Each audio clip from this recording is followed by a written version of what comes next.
बड़ा ही गलतफहमी है हमें कि द्वारका डूबने से सारे यादव नष्ट हो गए, जबकि मूल महाभारत पढ़ोगे आप तो अर्जुन जब लेके आते हैं द्वारका वासियों को, सबको लेकर आते हैं, बीच में आक्रमण भी होता है। तो कृतवर्मा का एक पुत्र था। कृतवर्मा कौन है? भगवान कृष्ण ने अपनी बेटी कृतवर्मा के पुत्र को ब्याही है। तो कृतवर्मा का बेटा यानी भगवान कृष्ण का जो दामाद था उसको कुरुक्षेत्र के पास एक मार्तिकावत नाम का एक नगर बसा के वहां का राजा बनाते हैं अर्जुन।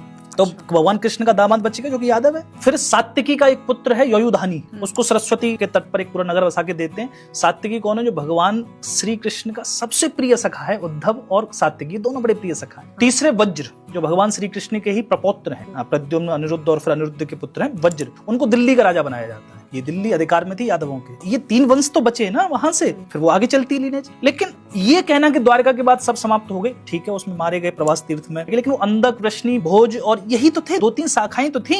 इसके अलावा अगर आप बात करोगे तो यदु के 5 बेटे थे। यदु से यादव बने हैं। उन 5 बेटों ने उत्तर भारत समेत मध्य भारत समेत पूरा कब्जा कर रखा। मतलब समझो यादवों का जितना बड़ा शासन रहा इतिहास में, उतना बड़ा शासन किसी का नहीं रहा। महिष्मति का एक राजा था कार्तिवीर अर्जुन, जो कि यदु के एक बेटे सहस्त्रजित के ही वंश में पैदा होता है। यादव था कार्तिवीर अर्जुन। कलिंग में शासन था यादवों का। चेदी नरेश जो शिशुपाल था वो यादव था। भाटी राजपूत है जिन्होंने जैसलमेर बसाया वो यादव है। जडेजा राजपूत है वो यदुवंश से आते हैं। हमारे भरतपुर के महाराजा सूरजमल जाट थे, वे यादव वंश से आते हैं। करौली के जादौन यादव वंश से आते हैं। हमारे यहाँ 500 गांव हैं चौधरियों के, वो यादव वंश से आते हैं। वो भी यादव वंश से चौधरी लगाते हैं। हाँ, चौधरी जाट हो गए। देवगिरी के कितने शक्तिशाली राजा थे जो कि यादव थे।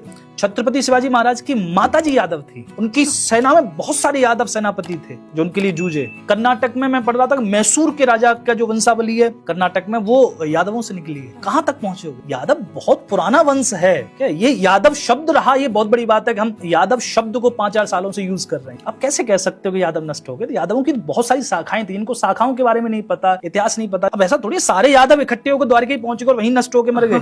ये गलत बात है। यादवों का अपना एक इतिहास है, अपना एक गौरव है और शक्तिशाली राजा रहे यादवों के।